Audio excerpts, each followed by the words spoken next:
Hello viewers. कैसे हैं आप लोग? उम्मीद है खैरियत से होंगे। मेरा नाम सुफियान है और आज ये मेरा दूसरा लेक्चर होगा आप लोगों के साथ।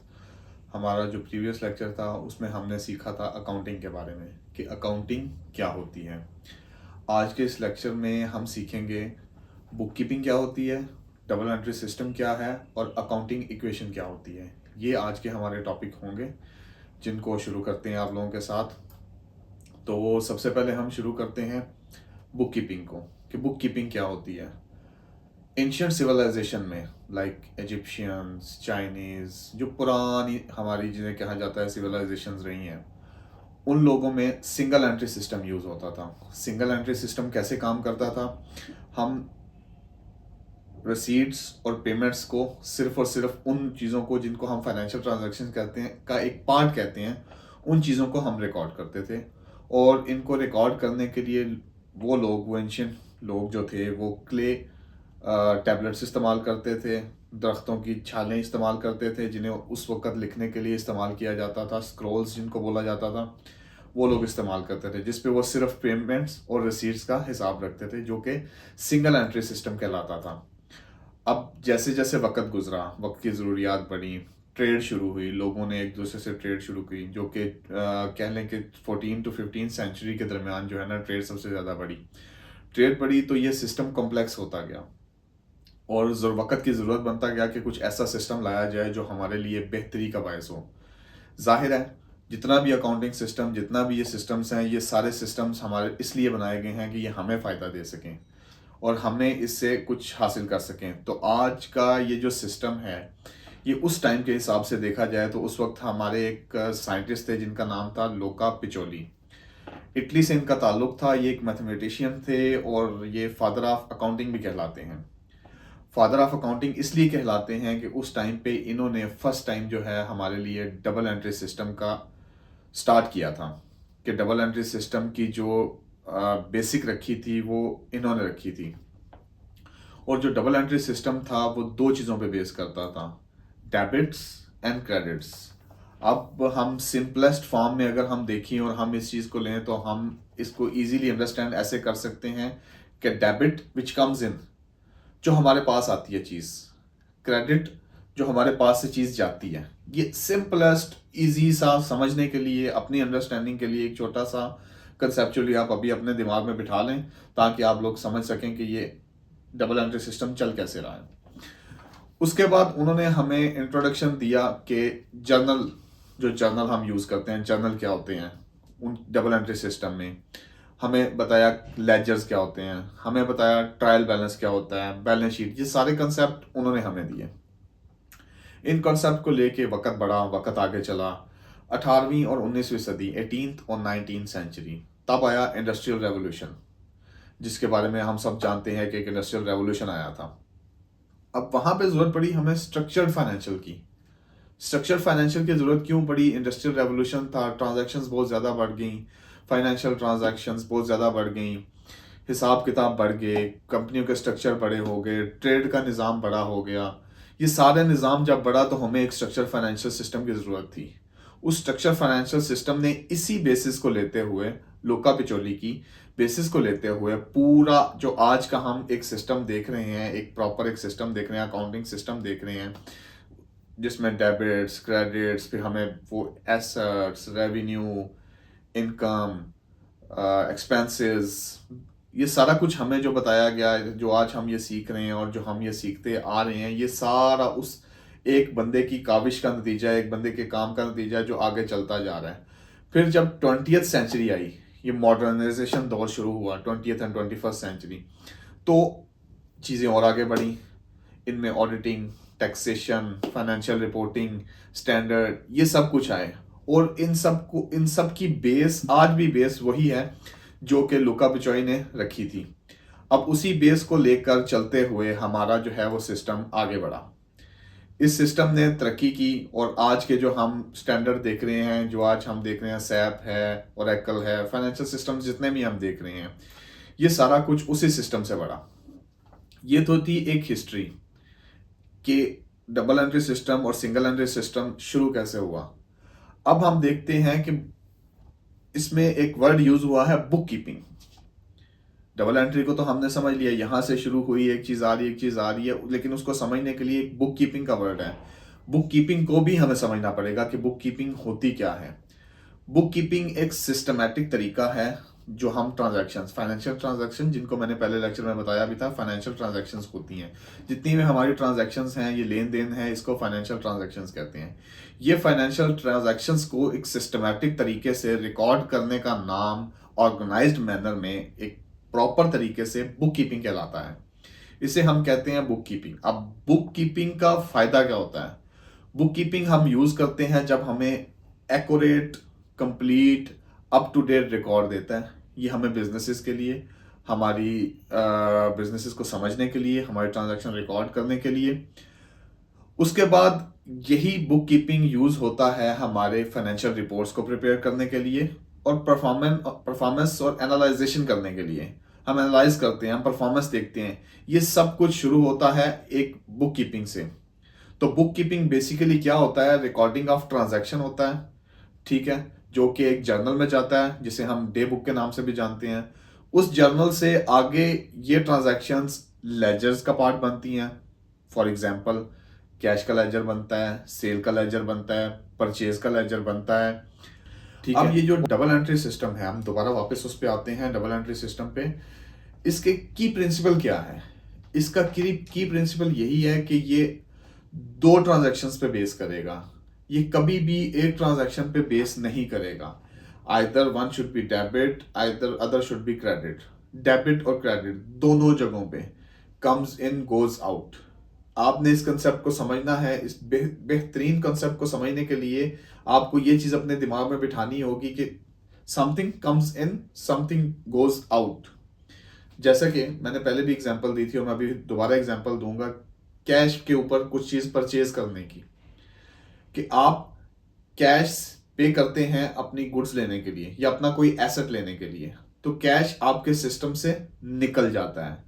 आपके सिस्टम में आता क्या है? वो गुड्स या वो एसेट, वो आपके सिस्टम में आता है और आपके सिस्टम में वो रहता है। सो ये डबल एंट्री सिस्टम है। डबल एंट्री सिस्टम की बेसिस पे ही ये सिस्टम चलता है, जो आपका book keeping system, book keeping software कहलाता है। बुक कीपिंग सॉफ्टवेयर जो होते हैं, ये आजकल के book keeping software double entry system पे ही चलते हैं।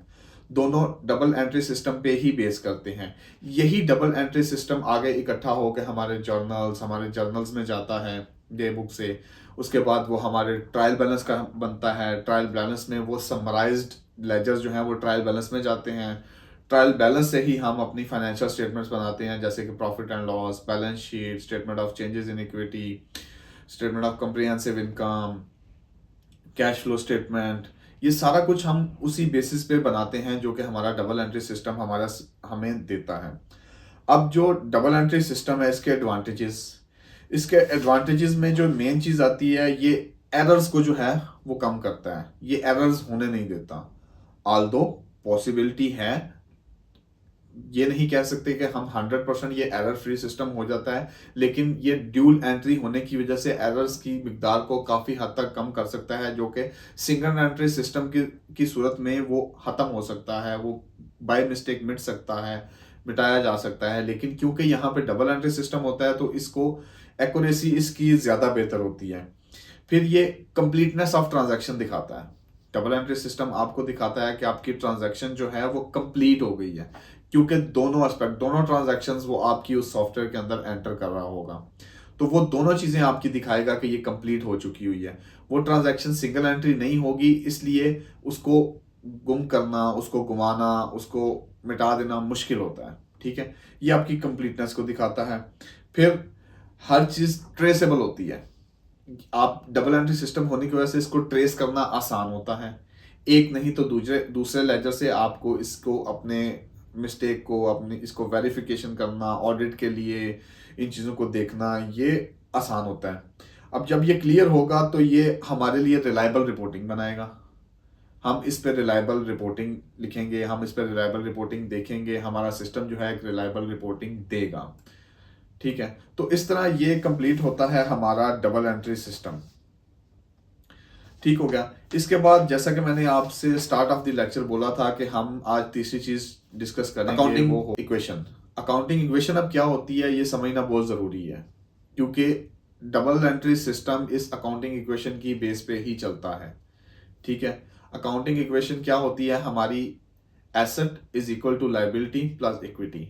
अब एसेट मैं आपको एक्सप्लेन कर चुका हूँ पिछले लेक्चर में कि ये जो एसेट होते हैं ये हमारी कंपनी के अंदर वो चीज़ें जिनसे हम economic benefit, outflow of economic benefit लेते हैं, जिनसे हम फायदा लेते हैं। ठीक है, लाइबिलिटी, लाइबिलिटी क्या होता है, ये वो होता है जिस जो ऑब्लिगेशन होता है, जो हमने किसी को देना होता है, जो पे करना होता है। ठीक है, तो ये आउटफ्लो ऑफ इकोनॉमिक बेनिफिट होता है। Asset inflow of economic benefit है, liability outflow of economic benefit है। और इक्विटी, इक्विटी वो पैसा होता है जो आप डालते हैं, जो आप पुट करते हैं, वो जो एक ओनर अपना बिजनेस बनाने के लिए पुट करता है, वो पैसा इक्विटी कहलाता है। सिंपल। अब डबल एंट्री सिस्टम में इसको समझने के लिए देखिए, एसेट आपने, मैं आपको एक एग्जांपल दूंगा कि एग्जांपल ऐसे है कि कल आप एक बिजनेस डालने जा रहे हैं। ठीक है, आप एक बिजनेस में 100,000 इन्वेस्ट करते हैं। ठीक है, 100,000 डालते हैं, ये आपकी सिंगल एंट्री है, आपकी वो इक्विटी बन जाएगी। अब इक्विटी, उस इक्विटी को यूज करके आप कुछ खरीदेंगे। ठीक है, वो खरीदेंगे आप, लेट सपोज आप एक कॉफी शॉप बिल्ड कर रहे हैं, जिसके लिए, जो कि बिल्ड करने के लिए पूरे एसेट्स के साथ 200,000 की आती है। आपने 100,000 पुट कर दिया। ठीक है, 100,000 के एसेट्स आपके पास आ गए। ठीक है, जो आपने यूज किया, लेट सपोज आप कह रहे हैं कि आपने 70,000 पुट कर दिया, आपके पास फिर भी 30,000 बचा हुआ है। अब वो जो एसेट, वो जो दुकान, वो जो कॉफी शॉप आप बनाना चाह रहे हैं, उसके लिए आपको टोटल कैपिटल रिक्वायर्ड है 200,000 का।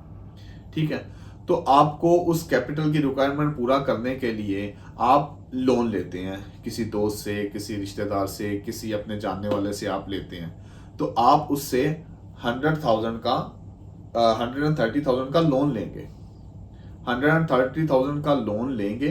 ठीक है, जो कि आपकी बन जाएगा लाइबिलिटी। और ये लाइबिलिटी से आप मजीद अपने एसेट परचेज करेंगे।